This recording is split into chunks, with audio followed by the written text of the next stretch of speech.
Hello, good morning sa inyong lahat. Narito muli tayo para sa ating bagong tutorial para sa mga gusto at nais lang na pumasyal sa ibang lugar. Narito po yung ituturo ko ang Cebu Pacific dahil 11/11 ngayon at meron silang promo na piso sale. So napakaganda ito para sa mga taong gustong mag-chill at mag-relax sa ibang lugar, lalong-lalo na sa mga lugar na hindi pa natin napupuntahan, pwedeng sa international at domestic flight. So for example lang, sa Clark tayo mag-umpisa dahil ito yung pinakamalapit sa amin, and then yung destination natin sa mga wala pong passport, piliin na lang natin yung Philippines para sa domestic lang na flight. And then halimbawa for example lang yung Bohol lang napili natin, and then one adult, ako lang halimbawa yung biyahe, punta lang tayo sa may depart and return. So pili na tayo ng schedule natin.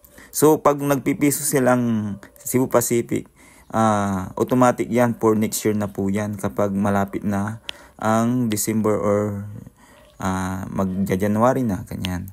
So ang piso sale nila, hanapin nyo lang sa may i-browse nyo lang hanggang sa may June. Ito may piso sale na. Pero kailangan ang hanapin nyo is yung may kaakibat na pag-return para mas mura lang. Halimbawa, yung piliin natin is July 1. Yan, yung pinaka... And then yung return natin ay... Wait lang, palitan natin yan. 1 to 7. Ayan. So, pag yan ang napili natin, ibig sabihin, makikita mo yung price dito is 2 pesos lang. Pag ang napili mo naman is yung 1 to 6, halimbawa 5 days lang, at nakita mo yung price is 1.3, ibig sabihin, hindi dapat yan ang piliin mo. Dapat yung piso sale lang. Pero pag sinabing piso sale at 2 pesos lang ang nakita mo, hindi automatic, piso lang ang babayaran mo. Halimbawa, i-click natin yung itong blue dito sa baba, and then i-search flight natin yan. Makikita mo na hindi 2 pesos yung babayaran mo. Kumbaga, meron pa rin siyang babayaran. So, pero yan na yung pinakamura. So, ang option na lang, piliin mo yung pinakamura. Ayan. So, ang napili natin 5:30 AM to 7:20 AM ang paglapag mo sa Tagbiliran sa may Bohol. So, kunting ano lang naman yan, kunting oras lang naman yan. Parang sabihin mo ng 2 hours. Ayan. And then, i-click lang natin ito. And then yung return naman natin is may pagpipila mo naman is 7:40 AM to 9:25 AM ang pagbalik mo ng Clark. So yan lang ang ma-option na pinakamura. So yan na lang piliin mo. Sa iba, pwedeng humanap pa ng iba, lalo na kung sayang yung accommodation or hotel nila, kasi minsan 11 AM ang out or 12 PM or 12 noon ang pag-out sa mga hotel. Kaya sayang din yung pag-stay.